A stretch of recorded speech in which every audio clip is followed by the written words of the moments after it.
Estamos, la verdad, frente a un choque de trenes inminente en América Latina. Por un lado, tenemos el avance imparable, vertiginoso de la inteligencia artificial. Y por el otro, pues leyes de propiedad intelectual que se quedaron ancladas en el siglo pasado. Y esta colisión podría definir el futuro creativo y tecnológico de toda la región. Bueno, vamos a meternos de lleno en la pregunta del millón, la que lo cambia todo. A ver, si una máquina ayuda a crear una canción, una imagen, un texto, ¿de quién son los derechos?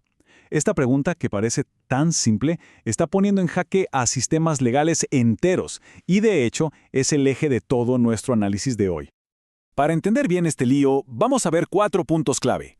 Primero, ¿por qué la región está en una encrucijada? Segundo, ¿cómo la inteligencia artificial está redefiniendo lo que significa ser autor?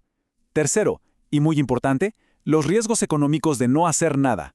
Y finalmente, vamos a ver una hoja de ruta con posibles soluciones. Empecemos por la raíz del problema, ¿les parece? América Latina está corriendo a toda velocidad hacia el futuro de la IA, pero al mismo tiempo está atada a un ancla, marcos legales que se pensaron para un mundo sin Internet. Y claro, esta desconexión es la que genera una incertidumbre enorme. Y aquí está el meollo del asunto. Si interpretamos las leyes actuales de forma súper estricta, podríamos llegar a una conclusión muy peligrosa, que cualquier obra creada con la ayuda de una IA simplemente no tiene autor humano. Y si no tiene autor, no tiene protección. Pasa a ser de dominio público. Esto, como se imaginarán, es una amenaza directa a la inversión y a la innovación. Porque, a ver, sin seguridad jurídica, ¿quién se va a arriesgar a crear? Ahora sí, entremos al terreno legal más denso. Esta nueva colaboración entre humanos y máquinas nos obliga a replantearnos una pregunta fundamental. ¿Qué significa realmente, hoy en día, ser un autor? A ver, el derecho de autor tradicionalmente se sostiene sobre dos pilares. El primero es la originalidad, o sea que la obra refleje la impronta personal de quien la crea. El segundo, la autoría humana, que dice que solo una persona de carne y hueso puede tener derechos de autor. Bueno, pues la IA generativa está sacudiendo estos dos conceptos hasta sus cimientos. Y ojo, aquí hay que aclarar un punto que es clave. El debate global no es sobre si una máquina puede ser una autora. El consenso ahí es un no rotundo. ¿Por qué? Porque una IA no tiene conciencia, no tiene intención, no tiene personalidad jurídica. La verdadera pregunta, la que importa, es, si la máquina no es la autora, ¿eso significa que entonces nadie lo es? Y lo más curioso es que este debate no es para nada nuevo. La historia se repite. La tecnología siempre ha desafiado nuestras definiciones de arte. En el siglo XIX se decía que la fotografía no era arte porque la cámara hacía todo el trabajo. ¿Les suena familiar? Luego pasó lo mismo con la música electrónica y los sintetizadores. Y en cada uno de esos casos, al final entendimos que la tecnología es solo eso, una herramienta al servicio de una visión humana. Pues la IA es simplemente la herramienta más nueva y potente de la caja. Para quienes creen que usar IA es solo apretar un botón, la realidad es mucho, mucho más compleja. El trabajo de un profesional es un ciclo súper intenso y muy humano. Todo empieza con una idea, un concepto. Luego, esa idea se tiene que traducir en lenguaje técnico muy específico, lo que se llama ingeniería de prompts. Después viene la iteración, generar cientos, a veces miles de opciones. De ahí la curación, usar el juicio estético, el criterio, para elegir la mejor. Y finalmente, la postproducción, que es refinar y editar. O sea, el 90% del trabajo sigue siendo profundamente humano.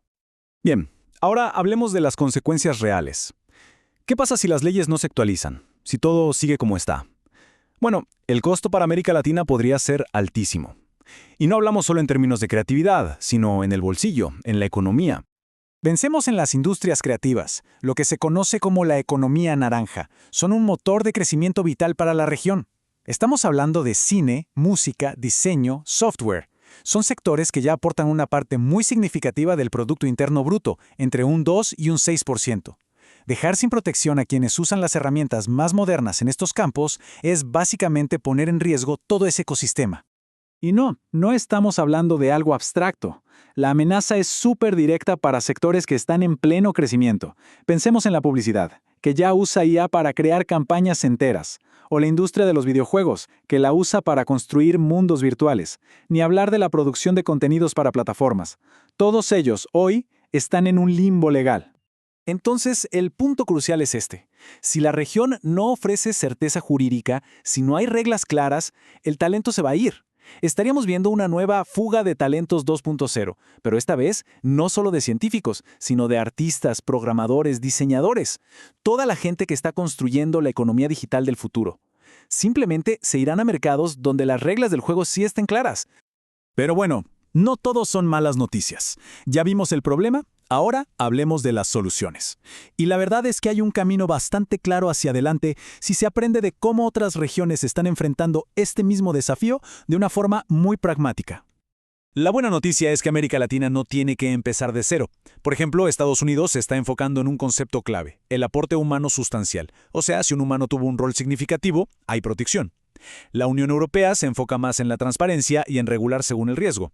E incluso China, con un enfoque muy pragmático, ya ha reconocido derechos de autor a obras creadas con IA, argumentando que todo el proceso de prompts y selección es en sí mismo un trabajo intelectual. Entonces, si tomamos como base estos modelos, la hoja de ruta para la región se vuelve bastante clara. Primero, reformar las leyes para reconocer esa contribución humana sustancial. Segundo, establecer un principio de transparencia para que siempre se sepa cuándo una obra fue creada con IA. Tercero, crear mesas de diálogo entre los gobiernos y los expertos que están en el día a día de esta tecnología.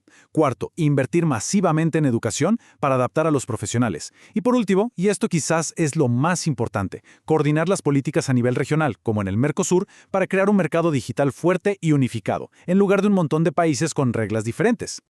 Y cerramos con esta reflexión final que es muy potente. La decisión que enfrenta América Latina no es solo una decisión legal, es estratégica.